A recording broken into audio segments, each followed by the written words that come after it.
Good evening and welcome.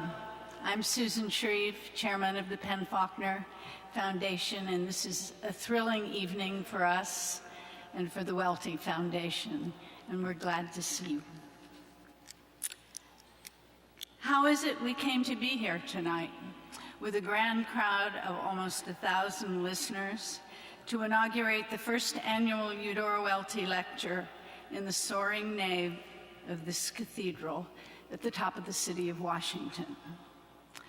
A partnership between the Welty Foundation and the Faulkner Foundation had a certain inevitability.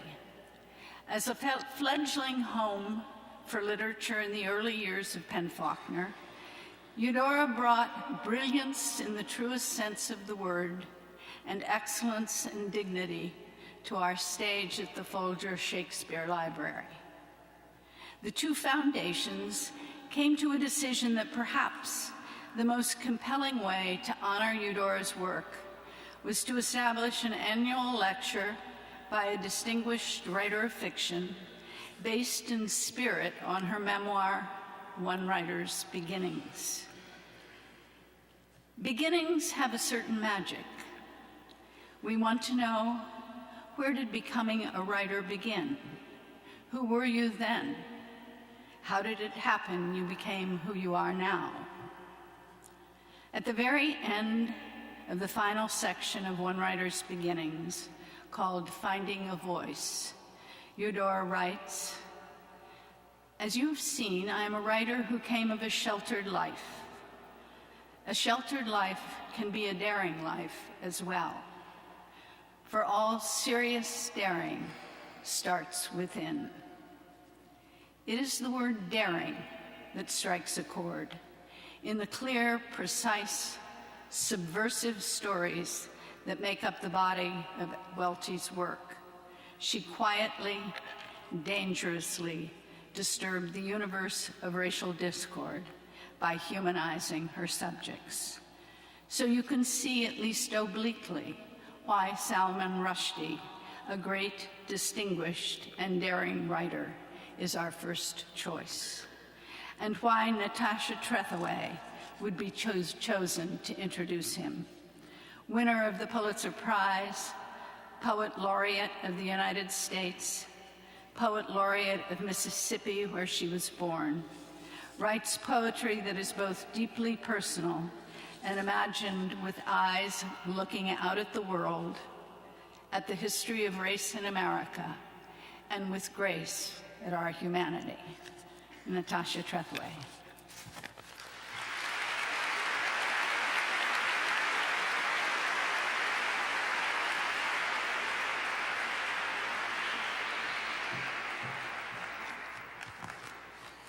Good evening and welcome to the inaugural Eudora Welty Lecture. It is my great honor to speak here tonight in the service and spirit of Ms. Welty's One Writer's Beginnings, and to introduce Salman Rushdie, one of the world's most distinctive and important authors alive today, who in just a few minutes will be sharing the story of his own beginnings.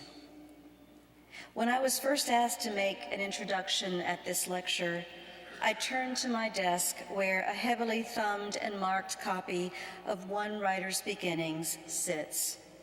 I'm currently at work on a memoir, and in the first chapter, I revisit my own childhood home in Mississippi. As I began that work of unraveling my early years, I turned to Ms. Welty's essays as a guide. Eudora focused on a simple question that is so often the first one that people have about stories. Where do they come from? In many ways, the ubiquity of this question illustrates the function that telling an origin story has for writers and readers who come along in later generations. When Eudora constructs her own story of becoming a writer, as Mr. Rushdie will do in the lecture we're about to hear, she both demystifies the trappings of an artistic life, showing the creative impulse's residence in any and everything, while also acknowledging the alchemy at work in a singular human experience.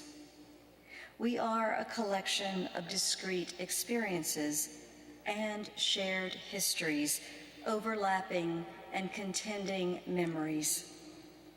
Toward the end of her essays in One Writer's Beginnings, Welty highlights this as the concept of confluence.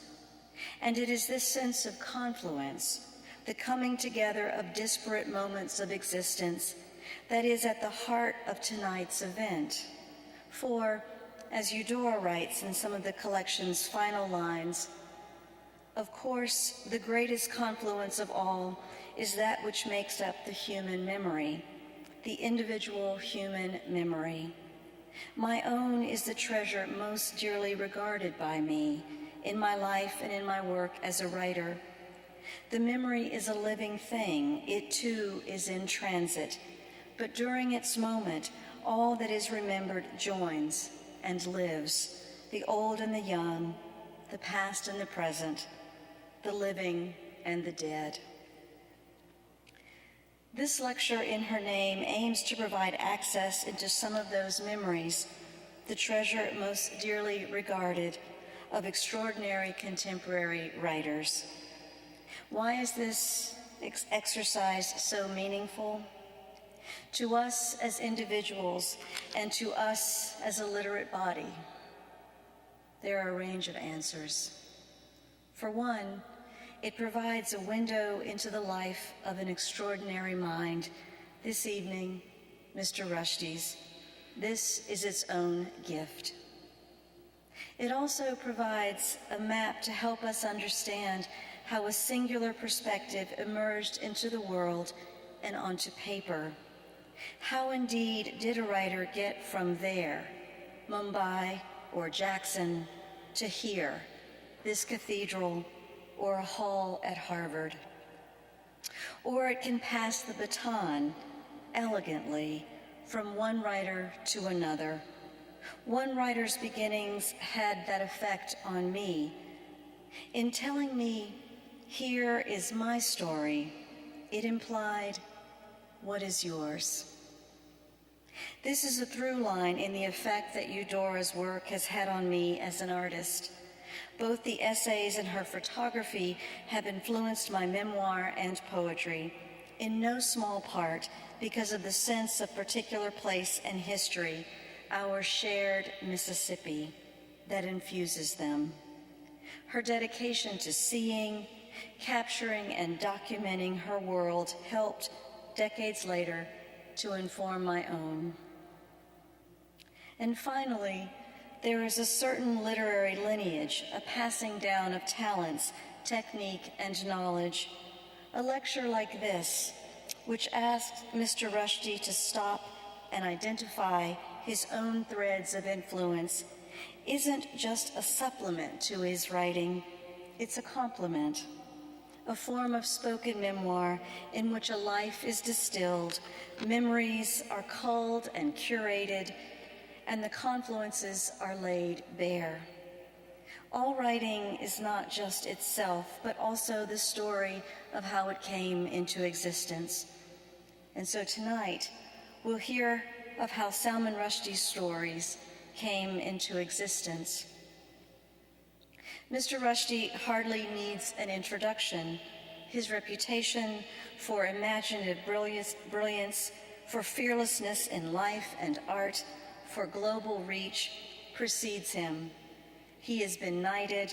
His novel Midnight's Children was selected by the Man Booker Foundation as the single best novel of the past 40 years. His personal life has intersected in profound ways with our political universe. The broad outlines of his public story are known. But what of the private inner life, that wellspring from which the creative spirit flows?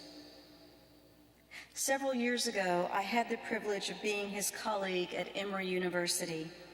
I was an assistant professor, only in my third year at Emory, and his first visit in 2004 before joining the faculty was the highlight of my days.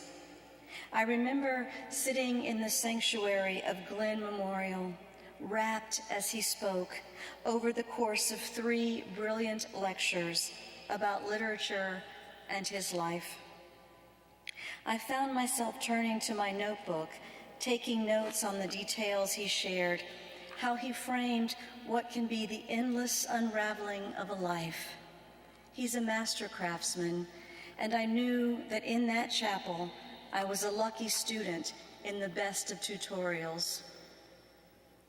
And then there was this moment, this writer I deeply admired, saying that the turning point in his writing life was when he realized he would never write a good book until he admitted who he was. And who I was, he said, was not English. I was an Indian man. Born in Mumbai, then a resident of the United Kingdom and later the US, Rushdie's history alone suggested to me the truth of Ralph Ellison's words, his revision of Heraclitus's axiom from a notion of character to one of place.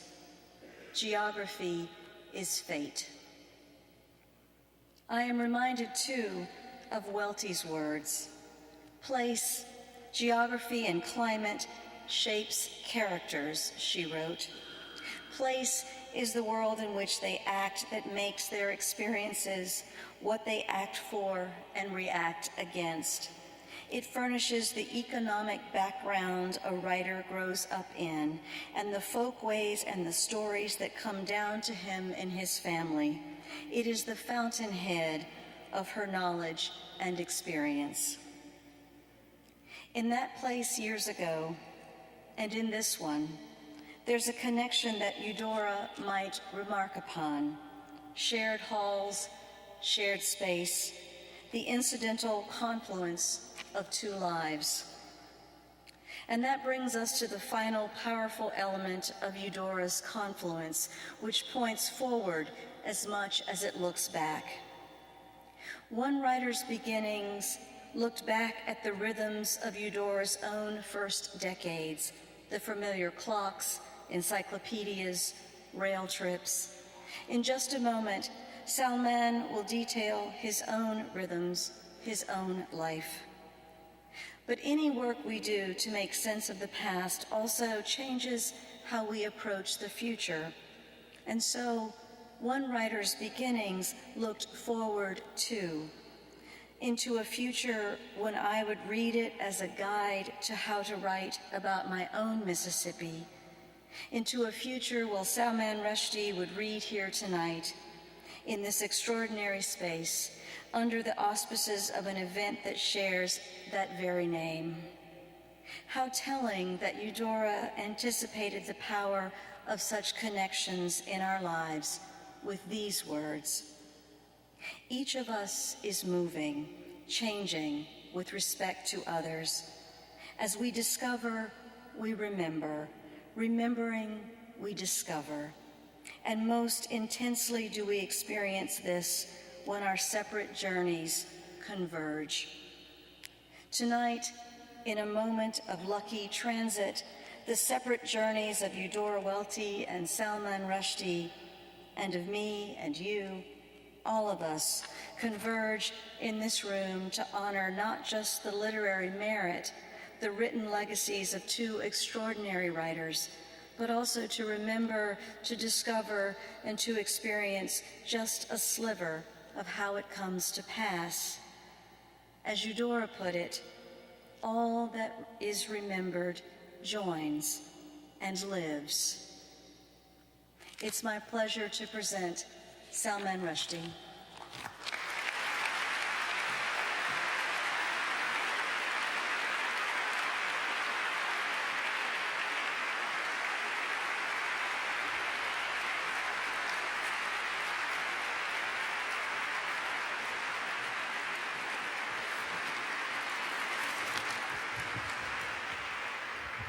Wait a minute. What am I doing here? That's it? Okay. Well, thank you, Natasha, for that wonderful introduction. And Thank you all for coming out to do the strange thing of listening to a writer speak.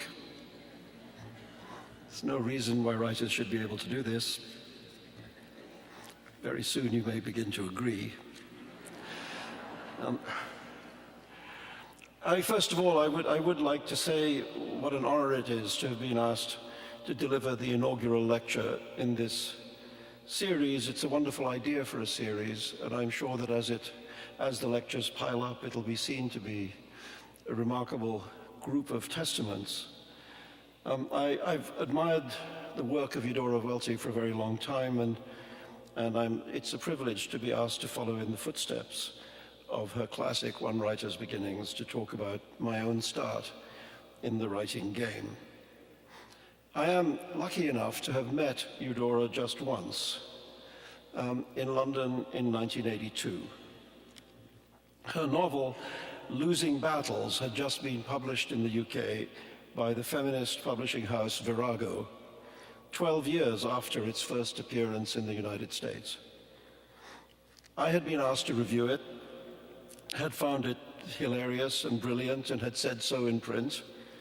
And so when Eudora showed up in London, I was invited by Virago to a small lunch for her at a restaurant in Covent Garden. I'm not exactly sure who I was expecting to meet, but I suspect I thought she might be a little old provincial lady from the south. She was nothing of the sort. She was surprisingly tall and immensely sophisticated, and regaled us for 2 hours and more with stories of Paris and photography, both passions of hers. As the lunch drew to a close, I realized that I had been so swept away by her anecdotes that I hadn't asked her anything about writing in general, or her writing in particular. She was perhaps 72 years old then, an age that seemed impossibly distant to my 34-year-old self. Feels much less distant now. And I thought that I must ask her something, as I might never meet her again. As a matter of fact, I did never meet her again, so my sense of urgency was retrospectively justified. I couldn't think of a proper question to ask, and so in a sort of blurt, I uttered the words, "William Faulkner." She turned and looked at me benevolently. "Yes, dear," she said, "what about him?" What about him indeed, I thought, panicking a little. On the whole, I ended up asking, would you say that he has been a help or a hindrance to you? Well, dear, neither one, she replied. It's like having a big mountain in the neighborhood. It's very nice to know it's there, but it doesn't help you do your work. Now, this was a fine reply, but I dared to ask one question more. So, do you not think of Faulkner as one of the writers who are closest to you? Oh, no, dear, she replied, affecting shock. I'm from Jackson. He's from Oxford. It's miles away.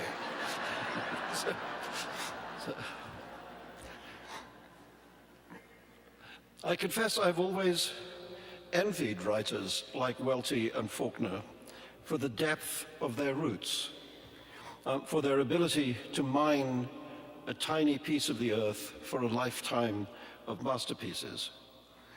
My own life has been more peripatetic than theirs, and perhaps as a result, my literary beginnings were slow and filled with error.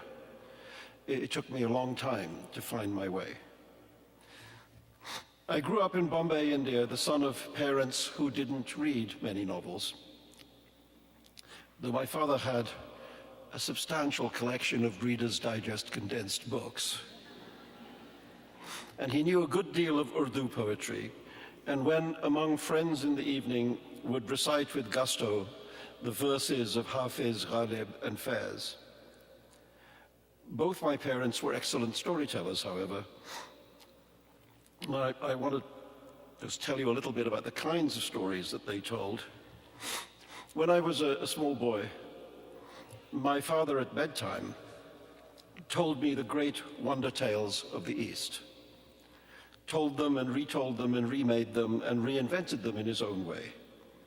The stories of Scheherazade from the 1001 Nights, stories told against death to prove the ability of stories to civilize and overcome even the most murderous of tyrants, and the animal fables of the Panchtantra, and the marvels that poured like a waterfall from the Katha Sarit Sagar, the ocean of the streams of story, the immense story lake created in Kashmir, where my ancestors came from, and the tales of mighty heroes collected in the Hamzanama and the Adventures of Hatim Tai, which was also a film whose many embellishments of the original tales were added to and augmented in my father's bedtime versions.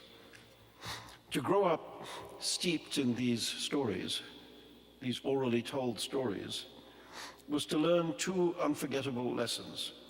First, that stories are not true. There are no real genies in bottles, or flying carpets, or wonderful lamps. But by being untrue, they could make me feel and know truths that the truth could not tell me. And second, that they all belong to me, just as they belong to my father, Anis, and to everyone else who came across them. They were all ours. They were all mine as they were my father's, bright stories and dark stories, sacred stories and profane. Ours to alter and renew and discard and pick up again as and when we pleased. Ours to laugh at and rejoice in and live in and with and by. To give the stories life by loving them and to be given life by them in return. Man is the storytelling animal, the only creature on earth that tells itself stories to understand what kind of creature it is. The story is our birthright, and nobody can take it away. My mother, Nagin, had stories for me too. Nagin Rushdie had been born Zora Butt. When she married my father Anis, she changed not just her surname, but her given name as well, reinventing herself for him, leaving behind the Zora he didn't want to think about, who had once been deeply in love with another man. Whether she was Zora or Nagin in her heart of hearts, her son never knew, because she never talked to me about the man she left behind, choosing instead to spill everyone's secrets except her own. She was a gossip of world class. And sitting on her bed, pressing her feet the way she liked me to, I, her eldest child and only son, drank in these delicious and often salacious local tales she carried in her head. The gigantic, branching, interwoven forests of whispering family trees she carried around within her, hung with the juicy, forbidden fruit of scandal. And these secrets, too, I came to feel belonged to me, because once a secret has been told, it no longer belongs to her who told it, but to him who received it. If you do not want a secret to get out, there is only one rule: tell nobody. This rule, too, would be useful to me in later life. In that later life, when I had become a writer, my mother said to me, "I'm going to stop telling you these things because you put them in your books and then I get into trouble." Which was true, and perhaps she would have been well advised to stop. But gossip was her addiction, and she could not. So that was one kind of beginning, a boy at his parents' feet, listening, learning. Both my parents told me that when their friends asked me what I wanted to be when I grew up, I would say that I wanted to be a writer. I have no memory of this myself, but my parents told me I said it, so it must be true. I've wondered what my 6 or 7-year-old self might have meant by this strange remark, and have concluded that what he was really saying was that he loved being a reader and dreamed about becoming a part of the world he loved, the world of books. But wanting to be a writer and being a writer are not the same thing. And in my case, the journey from wanting to being was not an easy one. There are writers who, like the goddess Athena, spring fully formed from the head of Zeus and rocket into the literary sky. Ian McEwan and Zadie Smith are examples of this impressive and unlikable precocity. My way was slower, and the road was full of potholes. I read a lot, and not always wisely, smuggling comic books into my bedroom and believing that my parents didn't know. Superman and Batman, Wonder Woman and Aquaman entered my life at an early age, and to this day, I can tell a Joker from a Riddler, and I know the difference between green and red kryptonite. Also, there was this wonderful paperback lending library at a wonderfully named place called Scandal Point, which was just near our house in Bombay. And I was able to go there and borrow for pocket money, for very small amounts of money, many alliteratively titled volumes by Earl Stanley Gardner: The Case of the Mandarin Murder, The Case of the Lucky Legs, detailing the exploits of the great defense lawyer Perry Mason and the many defeats of his hapless adversary, the prosecutor Hamilton Berger, named after fast food, but slow of mind and phrase. One of the enduring mysteries of these murder mysteries was exactly how, after so many defeats, Ham Berger managed to keep his job.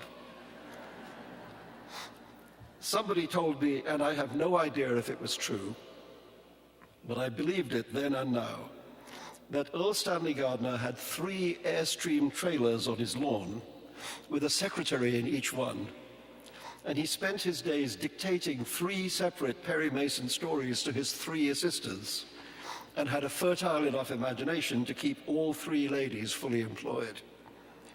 Now that, I thought, was a literary goal worth aspiring to.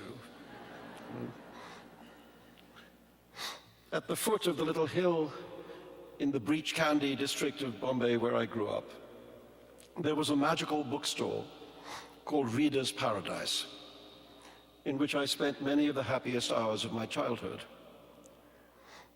The English children's books I found there, the ones that made it all the way to India, included Alice's Adventures in Wonderland and Through the Looking Glass, which made so deep an impression on me that to this day I am able to recite the whole of Jabberwocky and The Walrus and the Carpenter. Don't tempt me. They did not include Winnie the Pooh, which was a loss. I had to discover Winnie the Pooh much later when I was, in a way, too old for him. There was a series of books collectively known after its first volume as Swallows and Amazons, about 2 families of children having adventures in small sailboats on an unnamed lake in the Lake District of Britain. These books fascinated me because of the great degree of personal freedom enjoyed by the children, who seemed free to wander the region with only the faintest scintilla of adult supervision. To that young boy in Bombay, such wild liberty seemed more fantastic than anything Alice found down the rabbit hole, and England came to seem like an alluring place. My maternal grandparents lived in the university town of Aligarh, south of Delhi. My grandfather, Dr. Ataullah Butt. Ataullah, by the way, is the name Shakespeare anglicized as Othello. Was a familiar figure in Aligarh, bicycling through the streets of the town as he went about his rounds. Much as my much later fictionalized version of him, Dr. Aziz, cycled through the streets of a different town, Agra, in Midnight's Children. He was also connected to the university, and so I would sometimes sit on the back of his bike, and he would take his bookish grandson to the university library to choose whatever books I pleased. Then, as now, perhaps the two most popular English authors in India were Agatha Christie and P.G. Wodehouse. And I would clamber around the gloomy bookstacks and bring down piles of Hercule Poirot and Miss Marple mysteries, and tales of Bertie Wooster and Jeeves, and of the Earl of Emsworth and his beloved pig, the Empress of Blandings. These too were among my earliest and most formative literary influences. My grandfather influenced me in another way as well. He was a religious man, had performed the Hajj to the holy places of Islam, and dutifully said his prayers 5 times a day, 7 days a week. But he was also one of the most open-minded men I have ever met, and considered no subject off limits or too scandalous to discuss. You could tell him, "Grandfather, I don't believe in God," and he would pat the seat next to him and say, "Come and sit down here and tell me how you arrived at such a damn fool notion as that." In this way, he gave me the gift of free thinking, perhaps the greatest gift of all. I must have been about 10 years old when I first saw the film of The Wizard of Oz. And it made such a deep impression on me that I went home and wrote a short story, my first, called Over the Rainbow, about a boy like myself in a city like Bombay who finds one day not the end of the rainbow, but the beginning, a broad, high rainbow arcing up and away from him from the sidewalk where he stood, with useful steps cut into it, allowing him to climb up and over. On the rainbow, he met various fantastic creatures whose identity, perhaps mercifully, escapes me now, except that I do recall a talking pianola. Well, when my father read the story, he took it away and got his secretary to type it up. And then he said he would look after it so that it didn't get lost, because children, of course, were not to be trusted. And then he lost it, which proves one of the strong messages of The Wizard of Oz, which is that grown-ups are the people you can't rely on. You know, Aunt Em and Uncle Henry can't protect Toto from Miss Gulch. And even the wizard, pay no attention to that man behind the curtain, is a fraud. One of the other gifts that my parents gave me is a strange one, that in our household, my sisters and I, we grew up kissing books and bread. Only when we dropped them. The idea was if you dropped a book or a piece of bread, we were taught you had to kiss it to apologize to it, and then put it somewhere where it wouldn't fall down again. And that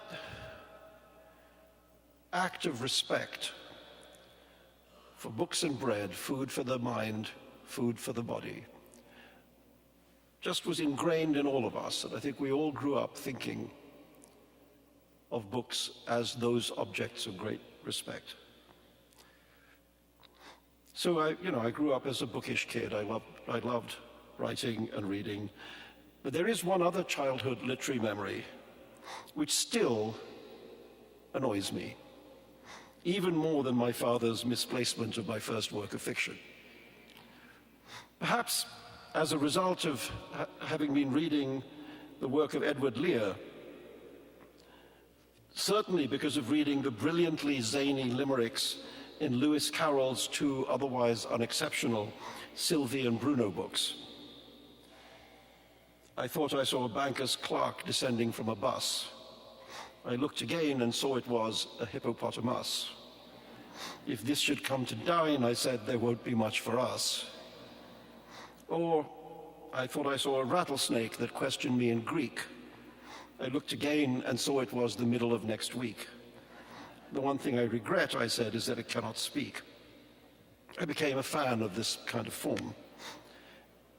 I have to say my personal favorite was what I didn't then know to call a meta-limerick. A meta-limerick about the old man of Japan, which you may not know there was an old man of Japan who could never get limericks to scan.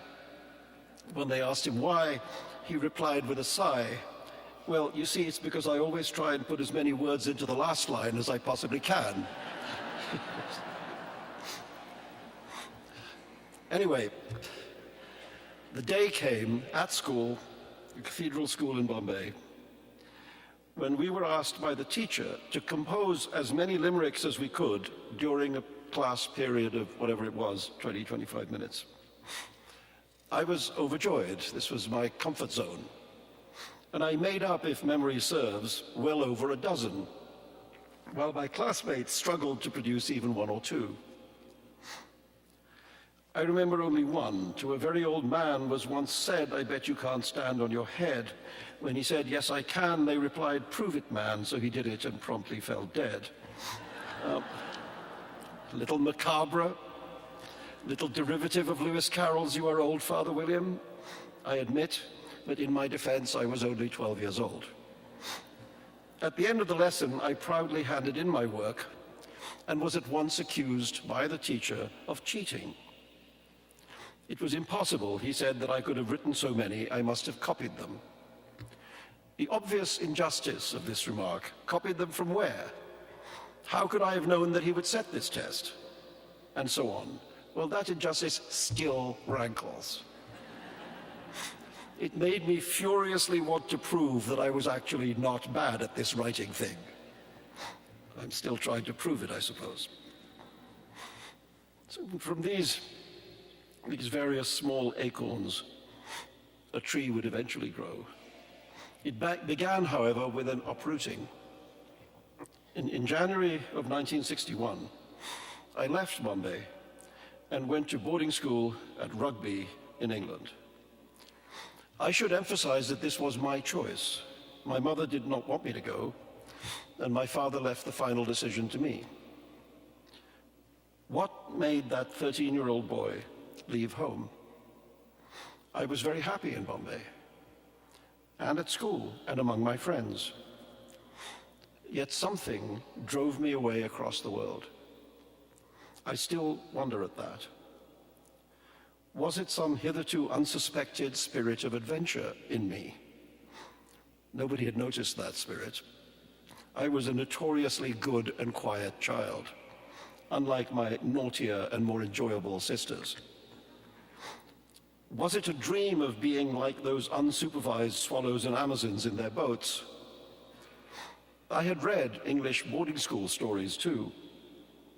Most frequently the frankly awful Billy Bunter series about a much put-upon fat boy at a school called Greyfriars. There was one Indian boy at Greyfriars, an aristocratic young fellow named Hari Jamset Ram Singh, who spoke oddly. Instead of saying, for example, that he was thirsty, he might say, "The thirstfulness is terrific." If he was angry, the wrathfulness was terrific, and so on. However, he was very popular, and maybe I thought I would be too. Instead, at Rugby, I encountered British racism and learned for the first time what it was to be someone else's other, judged not by my character, my selfhood, but by my ethnicity. It was a radical awakening.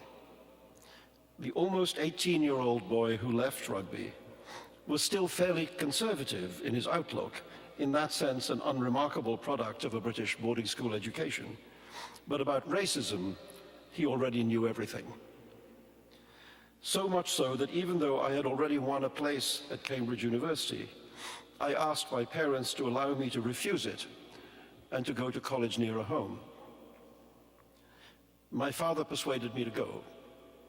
And I'm glad he did, because my Cambridge experience was the opposite of my Rugby years, a time that healed the wounds of school and showed me an England in which I might be able to live.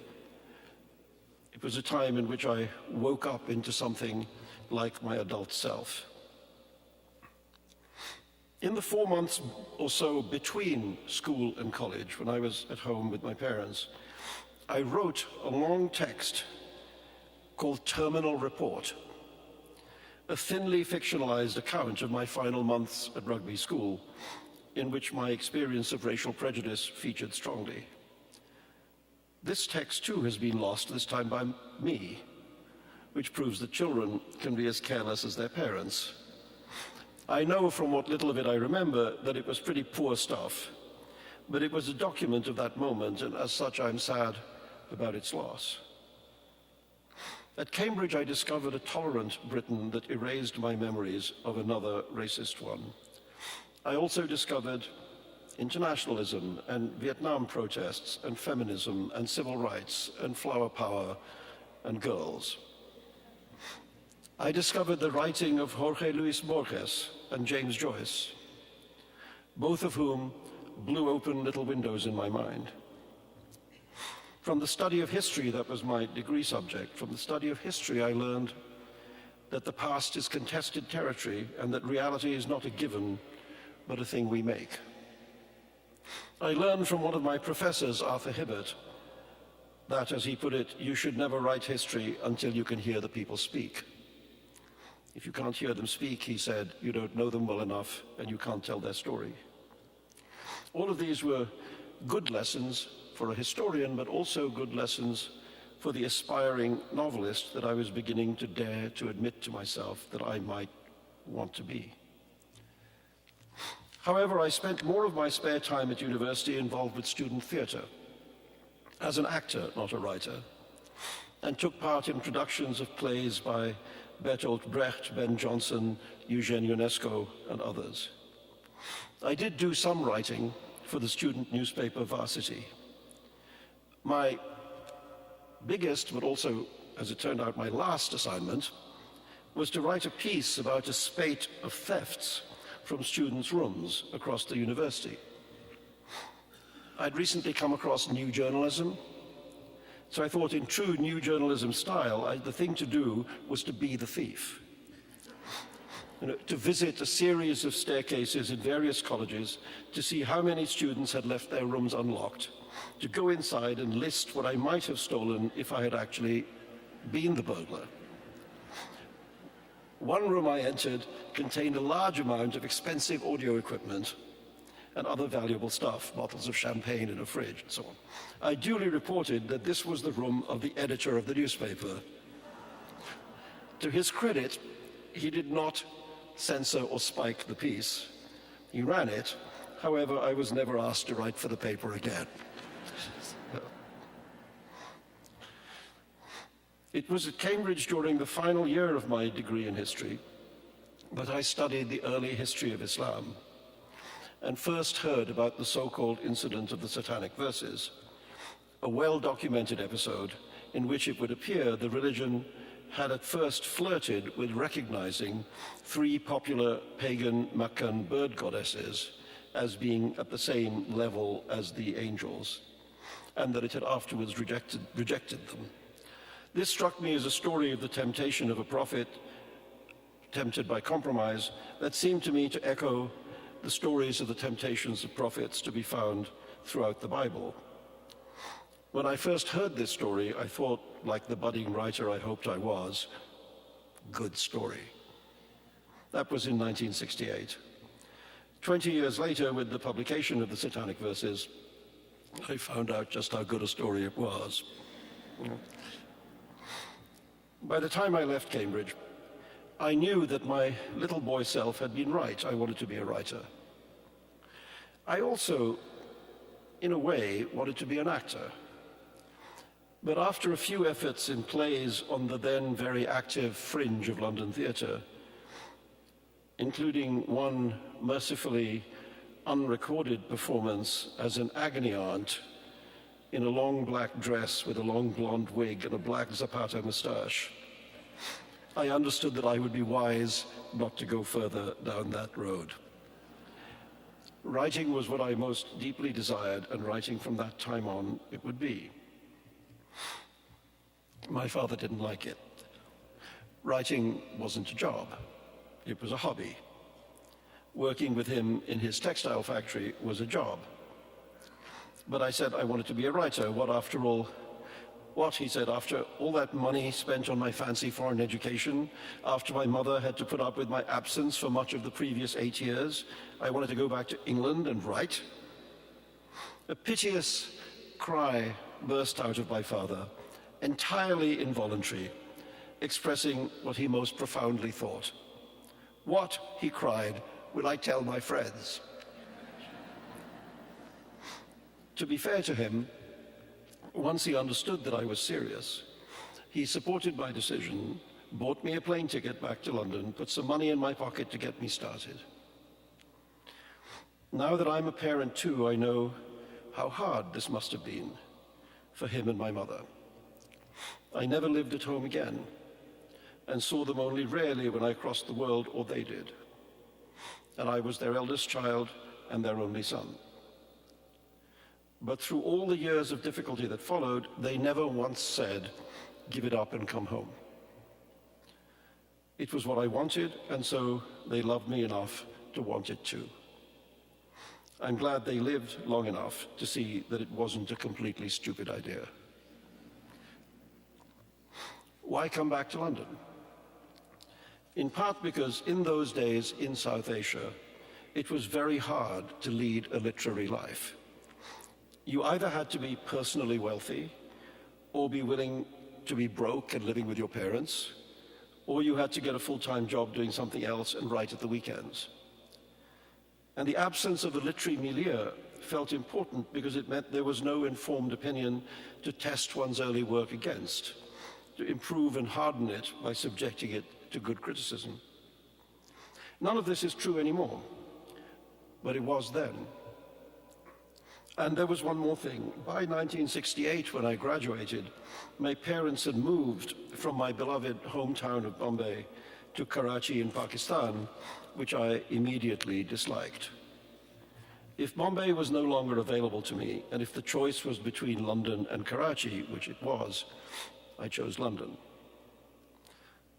So now I was 21 years old in London, sharing a house with 4 friends in the west of the city, on Ackfold Road near the New King's Road.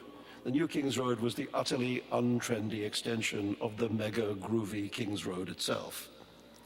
My room was in the attic. To get into it, I had to climb a wooden ladder and go through a hatch. I could pull the ladder up after me and close the hatch, and then I was in my private universe, my private triangular universe, and could not be disturbed. I was living inside a wooden pyramid, with a sisal rug on the floor, a mattress on the rug, and a work table, a chair, and a lamp. It was the perfect author's garret. But I soon discovered that I had no idea how or what to write. I sat long hours in my wooden pyramid, unproductively, vulnerably entombed like a mummy without a sarcophagus. I emerged for several days a week to earn money as an advertising copywriter, and found that I was able, with a degree of competence, to write about unit trusts, dog food, potato chips, cigarettes, and perfume. My own work remained obstinately absent. In the end, some words did come. I had an idea for a novel about an eastern country in which a military man and a billionaire conspired to make a coup and to use as a figurehead a religious leader, a peer or holy man whom they believed they could easily control. But the holy man, when he became leader, proved uncontrollable and swallowed up the world, including the people who had brought him to the fore. If I had had the intelligence to tell this story clearly and plainly, it might have proved to be serviceable, perhaps even prophetic of an age in which religious tyrants have behaved in exactly this way. Unfortunately, I was overly interested in experimental writing, and the text I produced, titled The Book of the Peer, was by universal consensus unreadable and unpublishable. I've actually looked at it again lately, and the universal consensus was completely correct. Rebuffed, downcast, I proceeded to write something even less attractive. A script for television in which the 2 thieves on Golgotha, waiting for the soon-to-be-crucified Christ, engage in a form of nihilist banter that recalled the absurdist plays of Ionesco and Beckett, which I had admired at college. Vladimir and Estragon on their crosses, waiting for a Godot who did finally come. The play, I am embarrassed to admit, was titled Crosstalk. Yeah. Yeah, that's how bad it was. To become a writer, one must first understand oneself. And it's harder to reach that understanding when your self is spread between three countries. Throughout the first half of the 1970s, I floundered because I had not worked myself out. I wrote yet another unpublishable novel-length text called The Antagonist, a work overly influenced by Thomas Pynchon, by whom I was much affected in those days, which in the end I decided not to show anybody. And then a short, strained effort at political satire aimed at Indira Gandhi called Madame Rama. In retrospect, both these pieces of juvenilia were false starts in the process that eventually led me to Midnight's Children. Midnight's Children took on Indira Gandhi too. And in The Antagonist, there was a secondary character named Salim Sinai, who had been born at the exact moment of Indian independence, midnight, August 14th to 15th, 1947. I just hadn't understood then what to do with him. So after 4 unpublished texts, my first published novel, Grimus, to my mind very clearly reveals that the author hasn't fully worked himself out, hasn't fully understood what are his books to write, his books that are not echoes of other people's books, and in which his reality, which is nobody else's reality, can be expressed. When I look at it now, it feels somehow fitful. A paragraph sparks into life, then a page feels awkwardly amateurish. There are people who like this book, I should say, but in general it had a bumpy ride on publication. For this rough treatment, I must say I am again retrospectively grateful because it forced me to look at my writing with an unsparing eye and work out what, in my own opinion, not that of the critics, I was doing wrong. And it was during this period of savage introspection that my writing career finally began. I used the £700 advance I received for Grimus to travel around India as cheaply as possible for as long as I could make the money last. And on that journey of 15-hour bus rides and humble hostelries, Midnight's Children was born. It was the year that India became a nuclear power, and Margaret Thatcher was elected leader of the Conservative Party, and Sheikh Mujib, the founder of Bangladesh, was murdered. The year in the West, when the Baader-Meinhof gang was on trial in Stuttgart, and Bill Clinton married Hillary Rodham, and the last Americans were evacuated from Saigon, and Generalissimo Franco died. In Cambodia, it was the Khmer Rouge's bloody year zero. E.L. Doctorow published Ragtime that year, and David Mamet wrote American Buffalo, and Eugenio Montale won the Nobel Prize. And just after my return from India, Mrs. Indira Gandhi was convicted of election fraud. And 1 week after my 28th birthday, she declared a state of emergency and assumed tyrannical powers. It was the beginning of a long period of darkness which would not end until 1977. I understood almost at once that Mrs. Gandhi had somehow become central to my still tentative literary plans. At first, however, I had decided simply to write a novel of childhood arising from my memories of my own childhood in Bombay. I spent long hours and days digging out childhood memories from the attics in my mind where they lay gathering dust. I remembered an old clock tower around which we played, and the candy store Bombelli's and its fabled 3-foot box labeled 1 yard of chocolates. I remembered my anger at the whites-only swimming pool at the bottom of the hill. I remembered the day when my best friend lost control of his bicycle and smashed into a wall and lost his front teeth. I remembered the school bullies and the day the taxi driver's son died during class. I remembered my tomboyish sister beating up a boy who had been teasing me. And I remembered his father coming to complain to my father "Your daughter just beat up my son," and my father's amused laughter in response. I wouldn't say that too loudly if I were you. I remembered the footbridge near Chowpatty Beach, which bore on one side the advertising slogan, "Esso puts a tiger in your tank," and on the other side a public service warning, "Drive like hell and you will get there." I remembered songs and the movies containing the songs. A world came flooding back, and I knew it was the birth of a book. Traveling in India, both to old haunts and to new places I thought I might want to write about, I felt a second healing as important as Cambridge's healing of the wounds inflicted at boarding school. This second healing was the healing of the rift within myself that had begun to separate me from my past.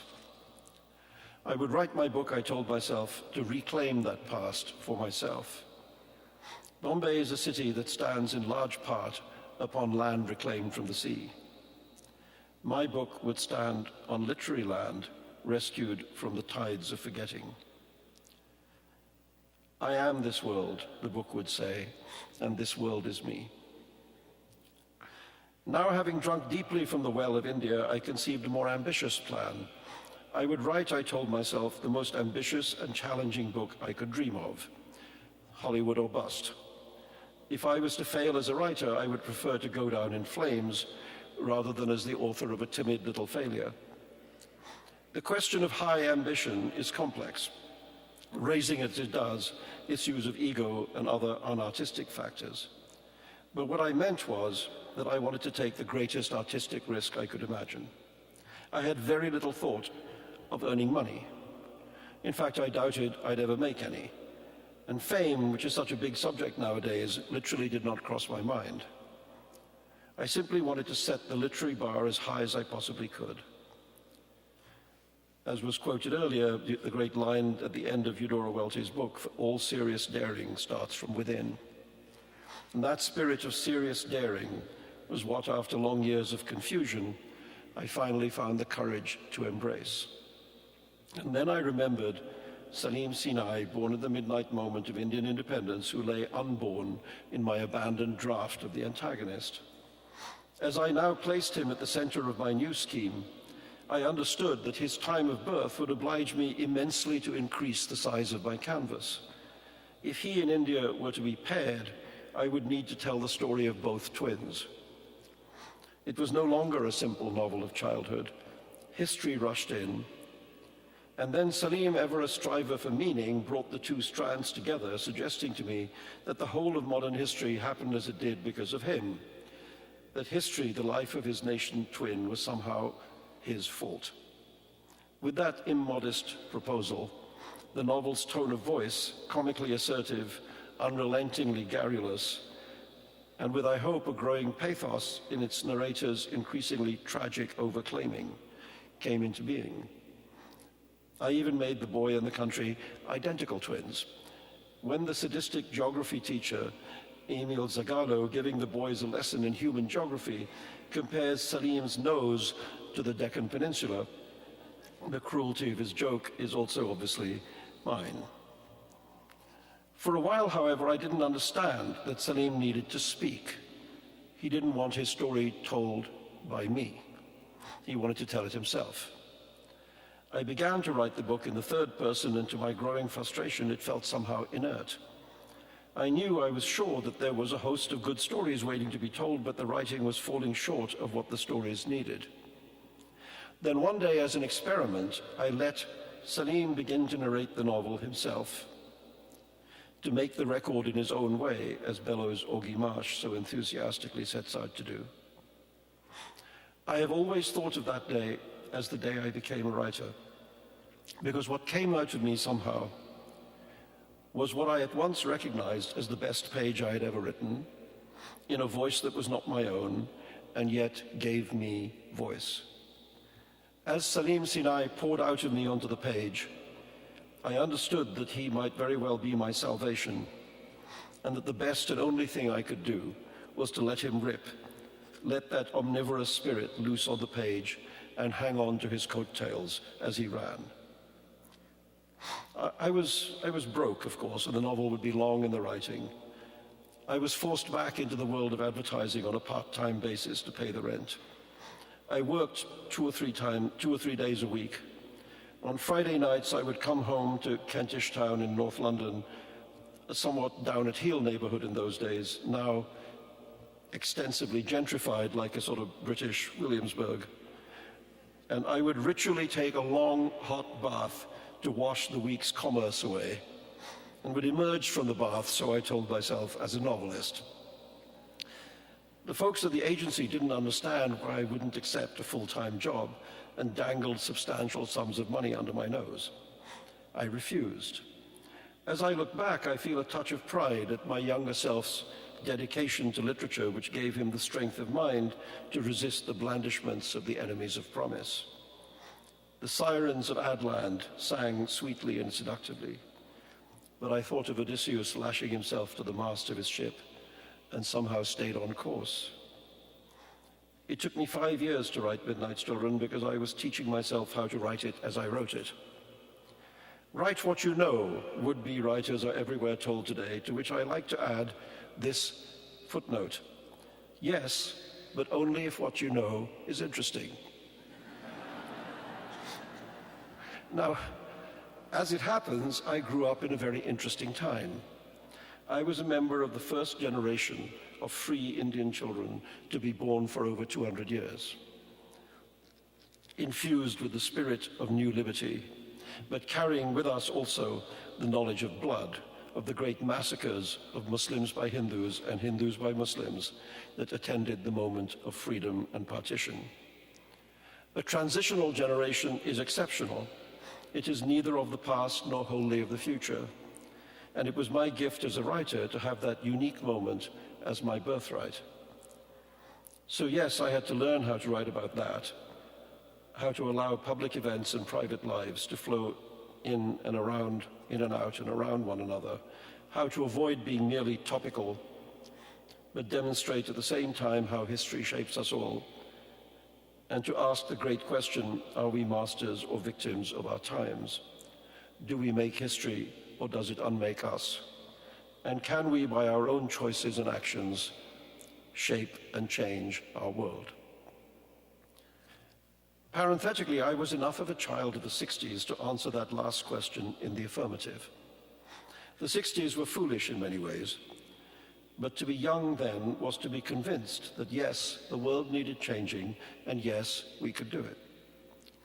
I have carried that spirit of possibility with me long enough to see it reborn in the yes we can spirit that brought Barack Obama to the White House, and in the new young activism that is determined to shape the future and believes it has the power to do so. Not only were the times interesting, my family was too. I had an uncle who wrote for the movies and was married to a glamorous wife, one of 2 thespian sisters who were my most enjoyably racy relatives. I had another uncle who was a military man, starting off as aide-de-camp to Field Marshal Auchinleck, the last commander of the British Army in India, and ended up as a general in the Pakistan Army, a friend of the military dictator Ayub Khan, and to my considerable embarrassment, the founder and first head of the notorious Pakistani Secret Service, the ISI, or Inter-Services Intelligence Agency, that same ISI which much later would supervise the safe havens in Pakistan occupied by the Taliban's Mullah Omar and, of course, Osama bin Laden. This is the family shame. That was long after my uncle died, of course, but he was the creator of the system that made such things possible, even normal in Pakistan, so on. However, as I wrote, I was also learning something else important. Fiction is not autobiography. The family in the novel has quite a lot of things in common with my actual family. Salim's grandfather is a doctor, so was mine. Salim, too, has an uncle in the movies and another uncle who is a general. His sister, Jamila, is a tomboy just as my sister was. I had a Christian ayah from South India, and so does he, and so on. But as I began to create these characters on the page, I found it difficult to bring them to life As long as they were merely imitations of real life, they had no palpable fictional life. And so I began to push the characters away from the real people, to make them unlike their models. And at once they stirred and stood up and lived. So the Christian Aya, working for a time as a nurse, commits the crime from which the story of the novel is born, whereas my actual Aya nurse was the most law-abiding of people. The sister in the novel becomes a wonderful singer, whereas, as anyone who knows my family will tell you, not a single one of us can sing at all. And the movie world uncle's story darkens towards tragedy, and his fate is actually unlike my real uncle's. The grandfather in the novel becomes deeply involved with the politics of the independence movement, unlike my grandfather, who was resolutely non-political. And the military uncle is pushed towards comic satirical caricature. By the time the book was done, the characters had left their models behind and become simply themselves. I read somewhere that when Gabriel Garcia Marquez finished working on his masterpiece, 100 Years of Solitude, his wife, Mercedes, took it to the post office to be mailed. And all the way from their home to the post office, she was thinking, suppose it's no good. When I finished Midnight Student, I thought, as far as I can tell, this is a good book. But after the long years of unsuccess, I was utterly lacking in confidence in my own judgment, and I genuinely had no idea if anyone in the world would agree with me. If nobody agrees with me, I told myself, then maybe I don't know what a good book is, and I should stop trying to write one. Everything was riding on the book's reception, Hollywood or bust. Fortunately, it wasn't bust. And finally, I had an answer to my father's question, what will I tell my friends? When I was a child in Bombay, I had a recurring dream of flying. I would dream that I was in my own bed, in my own room, and when I opened my eyes in the dream, I could simply float upwards, shedding my covering bed sheets, and fly around the bedroom without any effort at all. It was easy, and so after a while, I would fly towards the open window and go through it into the world outside. At once, I would begin very, very slowly to lose height. Not vertiginously, not even at first frighteningly, but perceptibly. As I have mentioned, our house in Bombay stood on the top of a little hill, and it became clear to me that a moment would come at which I would be too low to be able to fly back through my bedroom window, and I would inevitably drop lower and lower down towards the busy main road at the base of the hill, a road full of pedestrians, cyclists, scooter riders, and motorists, none of whom would care that there's a fallen angel in their midst. Somewhere around here I would wake up, and the dream felt like a nightmare. The dream of becoming a writer is a little like that childhood dream. To achieve your dream, you leave your safe place, in which you feel confident and safe, and you fly out into the world, and you begin to lose height, and if you're unlucky, you land as flightless as a dodo in a crowd of unsympathetic strangers, and your dream turns out to be a nightmare.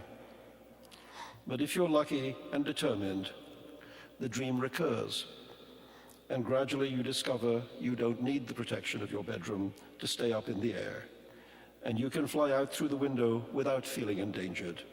You no longer lose height or control. You navigate through the bright and buoyant air.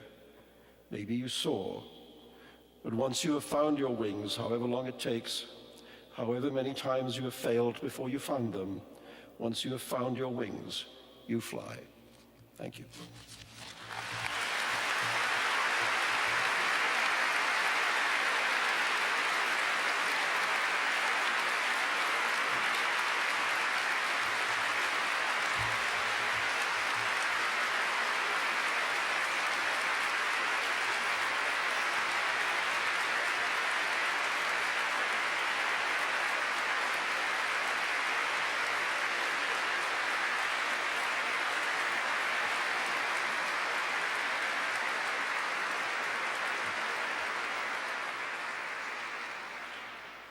What a privilege tonight has been. On behalf of the Faulkner Foundation, thank you so much to Mr. Rushdie for his presence and his story, to Natasha for her beautiful introduction, and to the Welty Foundation for collaborating on this event, and specifically to the Welty family and to Martha Dalrymple for support that has made this possible. Here, yes, I think that's worthy.